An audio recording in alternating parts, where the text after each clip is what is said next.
বিসমিল্লাহির রহমানির রহিম। সম্মানিত দর্শক শ্রোতা, আশা করি আপনারা ভালো আছেন। আজকে দীর্ঘদিন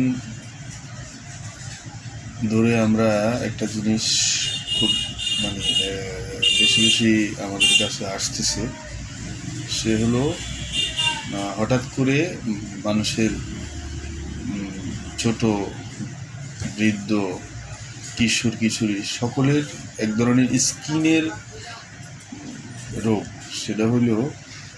সেটা মনে হচ্ছে আপাতদৃষ্টিতে অ্যালার্জিক ডার্মাসাইটিস, আবার স্ক্যাবিক্স, এরকম জাতীয় এই প্রবলেমগুলো হঠাৎ মানুষের ব্যাপক হারে ছড়িয়ে পড়ছে। মানে একটা ফ্যামিলিতে যদি এই চুলকুনি বা শরীরের খসখসরা এই জাতীয় রোগটা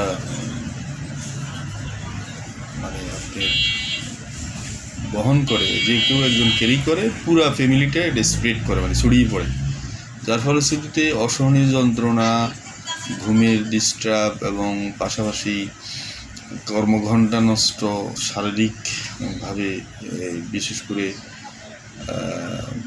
বাচ্চারা অসহনীয় একটা যন্ত্রণার মধ্যে ফ্যামিলির সবাই এই জিনিসটার ভোগে। সেক্ষেত্রে আমরা আসলে এই চুলকুনির সুনির্দিষ্ট কারণ অনেকেরই বলতেছে যে বয়োজ্যেষ্ঠ যারা ভ্যাকসিন করছে, এই ভ্যাকসিনের কারণেও হইতে পারে। আবার ভিন্ন মতরও আছে, বৈরী আবহাওয়া কিংবা অপরিচ্ছন্ন স্যাঁতস্যাঁতে পরিবেশ ইত্যাদি ব্যাপার, এরকম কারণও হইতে পারে। আসলে রোগ জীবাণু যে এই পর্যায়ে ছড়িয়ে পড়ে, সেই ক্ষেত্রে আমাদের মতো প্রাইমারি লেভেলের যে চিকিৎসকরা আছে তারা তো এটা নির্ধারণ করা কঠিন। বিশেষজ্ঞ হাসপাতালে বা অ্যানালাইসিসের পরে কিন্তু এই শরীরের যে র্যাশ অথবা চুলকুনি বা খসখসরা, এটা এত ব্যাপক হারে হয়েছে যে স্কিনের বড় বড় বিশেষজ্ঞ ডাক্তাররাও এটা কন্ট্রোল করা অনেক কঠিন হয়ে গেছে। তো অনেক ক্ষেত্রে আমরা এই সমস্ত রোগীদেরকে চিকিৎসা করতে অনেকটা হিমশিম খেতে হয়। বিশেষ করে যদি স্ক্যাবিক্স জাতীয় খসখসরা হয়, সেটা সহজেই পরিবারের সকলে একটা চিকিৎসার মাধ্যমে এটাকে নির্মূল করা সম্ভব। পাশাপাশি যার স্ক্যাবিক্সে আক্রান্ত হয়েছে ওনাকে একটা সুন্দর পরিষ্কার পরিচ্ছন্ন ওনাকে রেখে বাকিরা যেন সতর্কতা অবলম্বন করে। সেই ক্ষেত্রে এই স্ক্যাবিক্স খুব ভালো ফল পাওয়া যায়। এছাড়া আদার যেগুলো আছে অ্যালার্জি ডার্মাসাইটিস কিংবা অ্যালার্জিতে আইজির পরিমাণ বেশি, এই সমস্ত রোগীদেরকে কিছু মেডিকেশন দীর্ঘমেয়াদী তার জন্য প্রয়োজন হয়। কিছু খাবার দাবারের, বিশেষ করে ইলিশ, গরু, চিংড়ি, বেগুন অথবা যে ধরনের খাবার উনি খেলে ওনার হইতে পারে, এই ধরনের প্রবলেম রিয়েলাইজ করতে পারে, সেগুলো একেবারে টোটালি বন্ধ করে তাকে একটা সমন্বয় ডায়েটের মাধ্যমে এই রোগটা